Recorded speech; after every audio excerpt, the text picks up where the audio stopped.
Thank you for Patreon now for donating to the Patreon. Hey guys, Vanity Ezel back here, Card 5 Vanguard, Ezel and Vanity, click, comment, subscribe, and let's go on start, shall we? Sorry if my words are going to be a little bit unintelligible this time, because I'm just really excited because tonight is the final lunar eclipse for the next 3 years, and for those of you that know me personally, I really love moon-based events, and I'm planning on at least live streaming, or at least getting pictures of this to show up on the channel later, so let's really get going for this. You guys will probably have hopefully already seen it, but I get a good fucking view because my house is right next to the ocean, so fuck yeah. Anyway, let's go and get this started, shall we? We got a lot of reviews today, or a good decent amount, and honestly I'm just really hyped to get through all of them because a lot of them are cards I like, some of them are cards 50-50 on, but honestly this moon thing has me more hyped up than ever.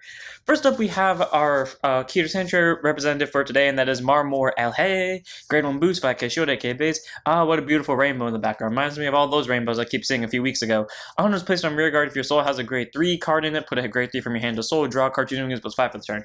Great, so as of the Discord translation, I'm just showing the a more official translation if it says grade 3 or greater card, but the fact that he has to kind of have a grade 3 so far is kind of like 50-50, but I realize well in Persona Ride decks, and not to mention the fact that he can get you another grade 3 in soul and draw a card and get +5. Now here's where this card really should have been. Fucking Dark States for Barfometus. Why it's not in Barfometus, I have no idea, because Bastion doesn't fucking need this, but whatever. 3-4 of Marmore Ehle, or LA, just because, you know, it gets 5k and it gets soul for those more soul-based heavy decks, I guess. So, you know, 2 to 3 of, depending on what, like, Bushiroad tends to go with these. Though, now that I think about it, this can actually be useful with Thegris, so take that as you will. Then we have our new ride line for Brantgate, which is something I love a lot, because what they did is something I've been waiting them to do for so long, which they did often in other series, but the reason they haven't done it in D is because like they've been trying to branch out with their own decks, and what I love about this is that they finally used a dex mechanic towards another deck. I mean, we could say that they did that with Crossover Dress, but you get my point. Like, they share cards that can be used with each other without having to, like, break a fucking deck. So we have the Arcite line. So, Moment of Relaxation, Arcite, grade 0 boost, 5k shows, SK base, on 1 point for 1 second, draw a card. Standard start on a spot, you just get that free draw for 1 second. Then we have Searching for the Kaiju Souls Arcite. So, note on the naming. Bushy dropped a lot of name changes from mutant to, or English Bushy dropped a lot of name changes from mutant to monster, and Kaiju's to monster, because that's how it's going to translate into English. So this card's name, its Japanese name will stay Kaiju, but most likely its English name will become monster, because a lot of the deck requires monster names. I mean, that's just how it is, but it will probably say the same Kaiju in Japanese, but, you know, English, it will be called as monster, but it's still the same card. So anyways, grade 1 boost, 5k shield, 8k base, auto when this unit rides upon the starter, subject to 1 research card, reveal, put it to hand, shuffle your deck. Okay, and that's the part I love about it, because well, yes, Arcite and Ava have 2 different playstyles. They both rely on research cards, and you can blend them together. And that's what I love about it, because unlike Crossover Dress, I guess we can say it as an example of Crossover Dress has 2 varying playstyles. I mean, granted, this has varying playstyles too, and the only thing they share in common is Trickstar, like how this only shares research in common, except if you want to get more consistency, most likely you're going to share the research while trying to combine Crossover Dress, and Overdress is the equivalent to trying to combine a plane with a jet. It is a very stupid idea, and the fact you saw it on a Yu-Gi-Oh card does not give a good enough excuse to make you want to do this, because it most likely will end in Hellfire. So around, Arcite is a pretty nice grade 1 to have, getting that free research card, and again, this ride line is splashable along with the Ava ride line, because both of them do the exact same fucking thing, just they have to ride on their own specific targets. So that's cool that you can combine Arcite with Ava just to do something funny. So I like this card a lot. It's a nice ride line card, one of. Then we have Watching Their Slumber Arcite, grade 2 units of 5k shield, 10k base, honor whenever upon by searching for the Kaiju Soul Arcite, search your deck for 1 research card, reveal to your opponent, add it to your hand, shuffle your deck. Honest to God, I think Arcite Ava is going to be a real thing, because since their ride lines do almost the exact same thing, they just have to ride upon specific targets, and we got a really good grade 1 reveal that works best on when you have an Arcite grade 2 unit, or at least in my opinion, it works best when you have an Arcite grade 2 unit. Most likely what I can see happening for Ava is these become the ride line for Ava, and then Ava stays the grade 3, because none of the rest requires Ava. So now we have our new research card, which can of course be used in Ava, because why the hell not, but you would obviously mainly use in Arcite, and that is Torrential Energy Research. Grade 1 set order research as per usual, so hell yeah, we got another grade 1 order that isn't a fucking promo, so Eva doesn't get entirely fucked over from this. I mean, they still get fucked over from, you know, the promo being a resource card, but you know, if you can't get that promo, at least you have another grade 1 research you can use with it. So auto one is placed into your order zone, reveal the top 5 cards of your deck, choose up to 2 Kaiju or monster cards essentially from on them, add 1 to your hand and put it to your drop zone, shuffle the rest into your deck. So That's amazing, because that is a free search. In fact, this card is so stupid that if you play this right, you can consistently look through get rid of 6 cards of your deck before you do anything on your first grade 3 turn outside of Ride and play this order.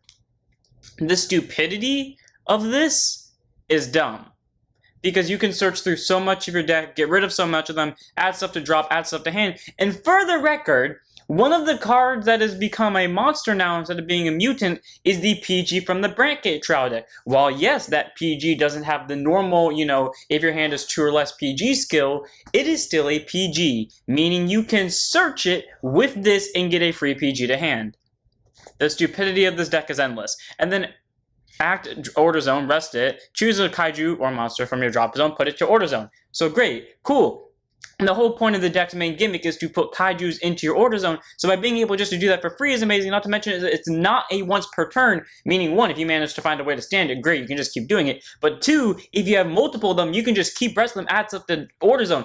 Literally, this deck can get going on turn 3 because you do so much setup beforehand, and if you get going on turn 3 and your opponent's already like a shitty situation, like maybe they took 1 damage too much, I'm gonna tell you what, they're gonna fucking regret taking that 1 damage too much, because this deck will punish you severely if you are at 2 damage. Like, 2 damage is survivable. If you're at 3, you're gonna fucking regret being at 3 before this turn started. Like, Torrential Energy Research is just fucking amazing order, and I love playing it. It's so fun using, so 4 of. And then we have our main grade 3, Kaiju creator / monster creator, Arcite, who, by the way, is searchable for this order. So not only can this order search fucking PGs, but it can search Persona Rides. I'm waiting for Bushy just to hit something on the ban list or like rename this card. So, grade 3 Genetic Persona at 13k base, auto ban when your Kaiju is placed on a rear guard, put a card with the same name as that unit from your Order Zone to the bottom of your deck, and that unit gets plus 10 for the turn. Great. So if you do what I did one game and just get ready to start going on turn 3 and you have a bunch of fucking Kaijus in your Order Zone, you have all of them in your hand, guess what? Your whole board's getting plus 10. Yeah, there was a game where I saw, not mine, but there was a game I saw where someone was able to hit 100. Granted, it needed the overtrigger to do so, but someone managed to hit 100, and half of it came from this thing, and Persona Ride.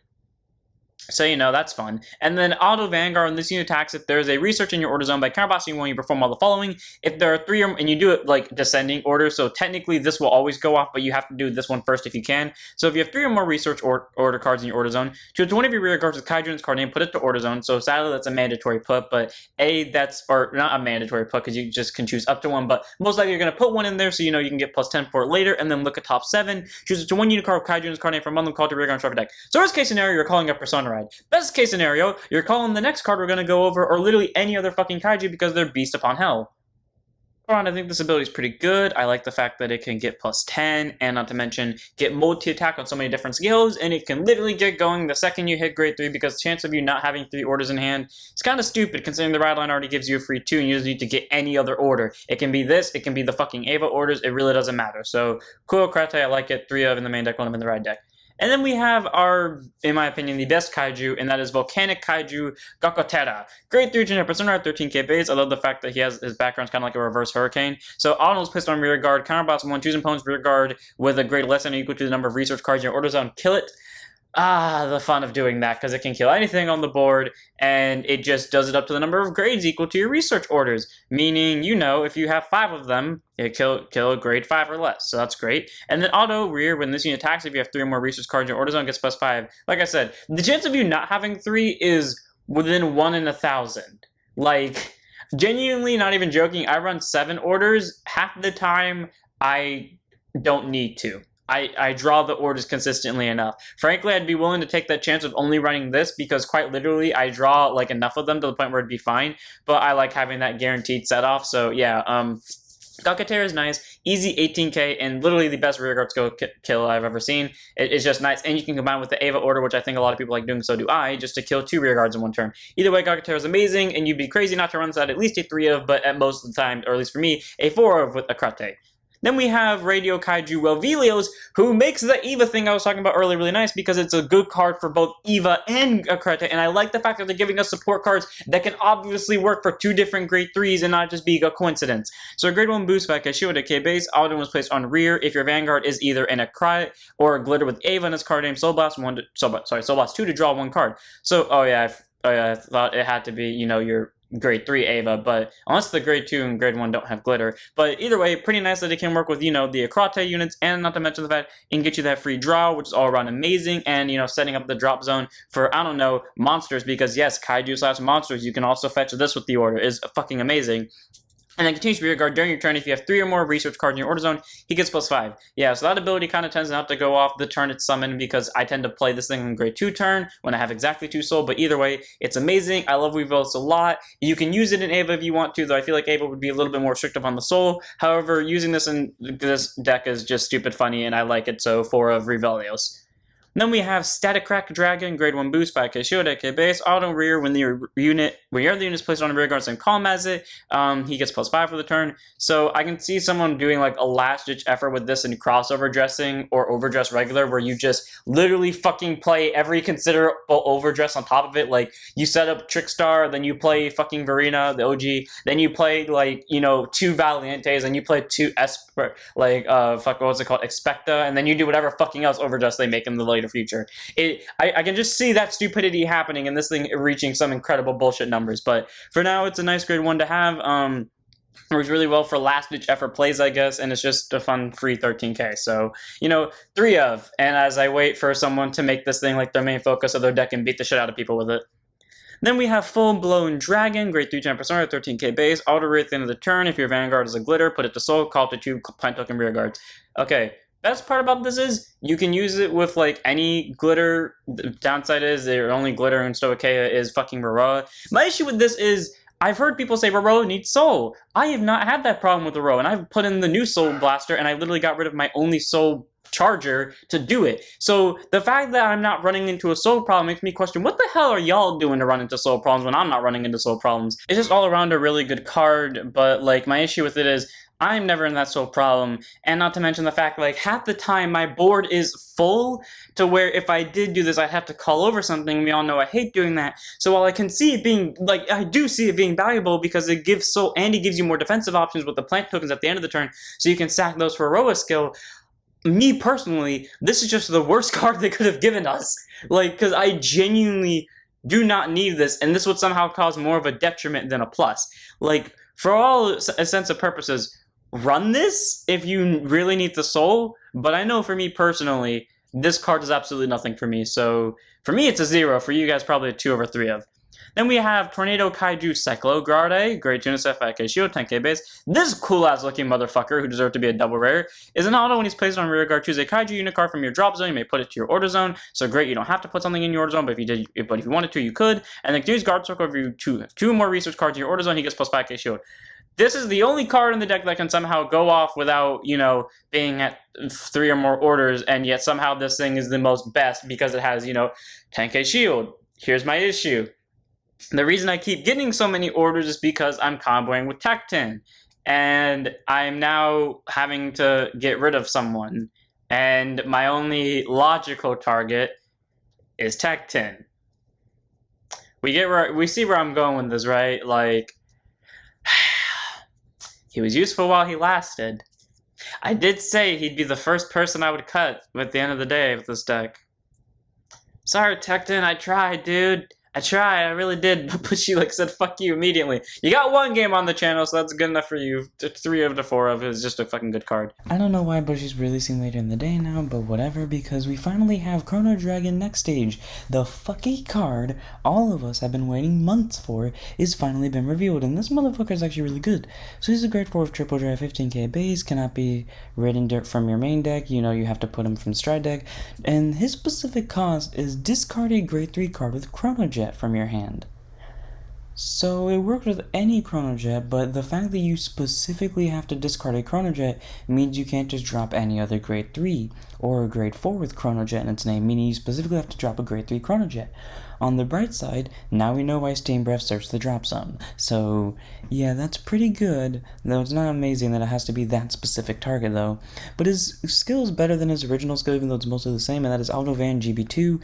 At the end of the battle that he attacked a Vanguard by countercasting 1 and discarding 2, put him back to G zone, choose one of your Vanguards with Chronojet's card name, stand it, and that's it.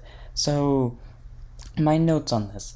I really love flippy G unit skills, so the fact that we didn't have a flippy version of Nextage is in my opinion, not that great, because I just love doing the G Persona Blast, but hey, it's fine in the end. And the discarding 2, it's kind of like, it's better than the discarding 3, but I'm like 50-50 on this. All around, it's a nice grade 3, and I'm glad we finally have it. I just feel like it could have done more, and I don't know why I have that feeling. I don't know, maybe it's just because Fate Rider was such like a fucking direct upgrade over the original Fate Rider that I expected this to be a slight upgrade over the original Nextage, and it is, but I don't know, I thought it would like have some power aspect. Either way, it's still nice. I like this grade 4, and it just looks really fucking cool, so cool, 4 of Nextage. And with that is it for the reviews for this week. I hope you guys enjoyed all around. We got some absolute bangers. Obviously, I have my bias towards one specific line. We have this one card, which is good and not good, depending on how you see it. And then we have Nextage finally being revealed. So I'm going to hear if you guys enjoyed it. Like, comment, subscribe, join Discord, follow Twitch, and I'll see you all in the next one. Don't forget to stand up your vanguards.